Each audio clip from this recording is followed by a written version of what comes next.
हमारा इतिहास आज भी गुलाम है। 2 फरवरी 1835 को ब्रिटेन की संसद में थॉमस बेबिंगटन मैकाले के भारत के प्रति विचार और योजना कुछ इस प्रकार हैं। मैं भारत में काफ़ी घूमा हूँ, दाएं बाएं इधर उधर मैंने ये देश छान मारा और मुझे एक भी ऐसा व्यक्ति नहीं दिखाई दिया जो भिखारी हो, जो चोर हो। इस देश में मैंने इतनी धन दौलत देखी है, इतने ऊंचे चारित्रिक आदर्श और इतने गुणवान मनुष्य देखे हैं कि मैं नहीं समझता कि हम कभी भी इस देश को जीत पाएंगे जब तक हम इसकी रीढ़ की हड्डी को नहीं तोड़ देते, जो कि इसकी आध्यात्मिक और सांस्कृतिक विरासत है। और इसलिए मैं ये प्रस्ताव रखता हूँ कि हम इसकी पुरानी और पुरातन शिक्षा व्यवस्था को, उसकी संस्कृति को बदल डालें। क्योंकि अगर भारतीय सोचने लग गए कि जो भी विदेशी और अंग्रेजी है वह ही अच्छा है और उनकी अपनी चीज़ों से बहुत बेहतर है, तो वह अपने आत्मगौरव, आत्मसम्मान और अपनी ही संस्कृति को भुलाने लगेंगे और वैसे बन जाएंगे जैसा हम चाहते हैं, एक पूर्ण रूप से गुलाम भारत। तो दोस्तों, ये थे लॉर्ड मैकाले के भारत की शिक्षा व्यवस्था पर विचार। मैकाले ने कुछ गलत तो नहीं कहा था और ना ही कुछ नया। ये काम तो अंग्रेजों से पहले आए आक्रांता भी कर चुके थे। इस्लामिक आक्रांताओं ने भी भारत की सनातन और वैदिक सभ्यता पर ही चोट की थी। अंग्रेजी हुकूमत को भी मैकाले का ये सोच बहुत भा गया था और उन्होंने इसी पर काम किया और आज नतीजा आप सबके सामने है। दोस्तों, कहने को तो हम भारतीय हैं, लेकिन हम अपने ही इतिहास से अनजान हैं। हमारा अनजान होना एक सोची समझी रणनीति थी। मैकाले बेशक सच बोल रहा था, लेकिन वो अपने देश यानी ब्रिटेन के पक्ष में योजना भी बना रहा था। उसका शोध इतना सटीक था कि ब्रिटिश संसद ने उसका लोहा माना और उसे लॉर्ड की उपाधि से सम्मानित किया। इन्हीं लॉर्ड मैकाले की बताई शिक्षा पद्धति और इतिहास को मानने के लिए हम आज भी मजबूर हैं। हमें अपनी संस्कृति और धरोहर से तोड़ने का जो प्रयास बरसों पहले किया गया था, आज हम उसे आत्मसात किए घूम रहे हैं। देश ने कई क्षेत्र में तरक्की की है और ऐसे में हमें अपने विस्तृत गौरवशाली इतिहास को सही तरीके से जानने की भी ज़रूरत है। दोस्तों, भारत इतना संपन्न था कि यहाँ सोने चांदी के सिक्के चलते थे, कागज के नोट नहीं। जिस भारत को इतिहास में अशिक्षित और निर्धन दिखाने की साजिश की गई है, वहाँ धन दौलत की कमी होती तो इस्लामिक आतताई और अंग्रेज दलाल यहाँ आते ही क्यों? लाखों करोड़ रुपए के हीरे जवाहरात ब्रिटेन भेजे गए, जिसके परिणाम आज भी हैं। मगर ये मैकाले का प्रबंधन ही है कि आज भी हम अंग्रेजी और अंग्रेजी संस्कृति के सामने नतमस्तक दिखाई देते हैं। आज भारत की सनातन सभ्यता और पुरातन संस्कृति में बोलने वालों को किसी एक विचारधारा का मान लिया जाता है। ये भी एक दुर्भाग्यपूर्ण सच है कि हमें सांस्कृतिक रूप से लूटने की साजिश तो विदेशियों ने बनाई, लेकिन इसे अमली जामा हमारे अपनों ने ही पहनाया है। मैकाले के ही शब्दों में उसकी रणनीति के मुताबिक उसने अपनी संसद को सलाह दी थी कि हमें हिंदुस्तानियों का एक ऐसा वर्ग तैयार करना है जो हम अंग्रेज शासकों एवं उनके करोड़ों भारतीयों के बीच दुभाषियों का काम कर सके, जिन पर हम शासन करते हैं। हमें हिंदुस्तानियों का एक ऐसा वर्ग तैयार करना है जिनका रंग और रक्त भले ही भारतीय हो, लेकिन वे अपनी अभिरुचि, विचार, नैतिकता और बौद्धिकता में पूरी तरह अंग्रेज हों।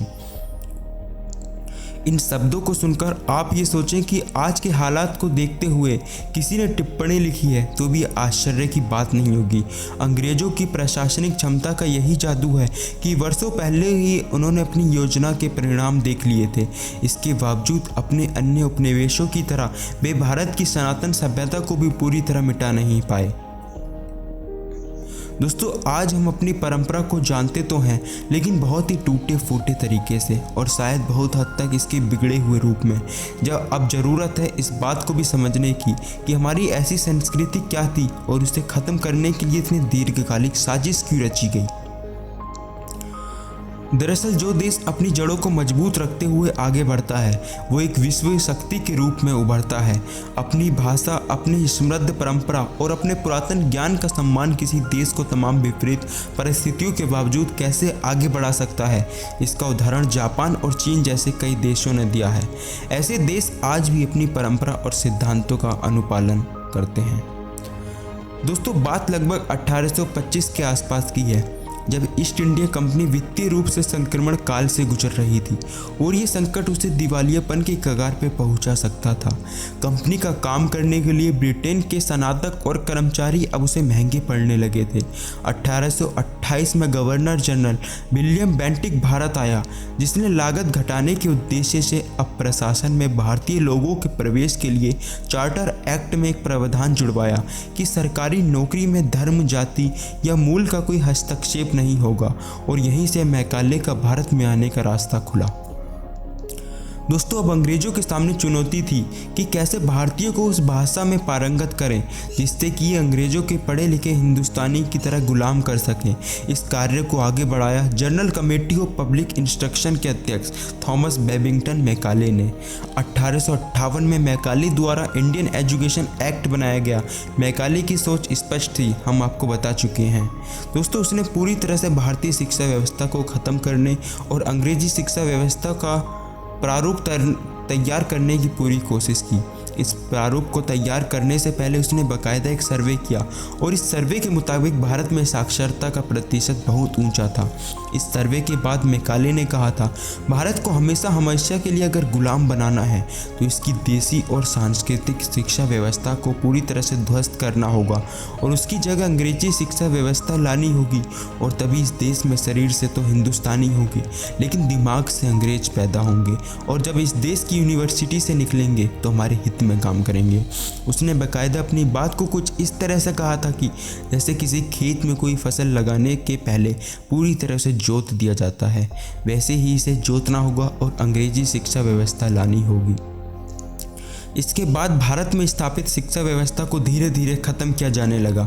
भारतीय भाषा और संस्कृति शिक्षा को पूरी तरह ख़त्म करने की मुहिम शुरू हो गई, और ये मुहिम रंग भी लाई। और आज़ादी के वक्त जो ज़्यादातर कर्णधार देश को संभालने वाले थे वे भी मैकाले की नई शिक्षा व्यवस्था से ही निकले हुए थे। उन्होंने जब योजना बनाई तो अपनी ही धरोहर को उन्होंने भी गंवारों की धरोहर ही पाया। यही दुर्भाग्य रहा है, हमें पता ही नहीं चला कि हमारा गौरवपूर्ण इतिहास कहाँ गुम हो गया। हमें इतिहास में मुगलों और अंग्रेज़ों के अलावा कुछ पता ही नहीं है, जबकि सच तो ये है कि मुगलों और अंग्रेज़ों के आगमन के साथ तो हमारे इतिहास का अंत होना शुरू हुआ है, उसकी शुरुआत नहीं। तो दोस्तों, अपनी शिक्षा, अपनी सनातन सभ्यता और अपनी वैदिक सभ्यता को जानिए और इस अंग्रेजी हुकूमत के जंजाल से, इस गुलामी से बाहर निकलिए। उम्मीद करते हैं आप इस वीडियो को और लोगों तक शेयर करेंगे। आगे किसी वीडियो के लिए तब तक धन्यवाद। जय हिंद, जय भारत।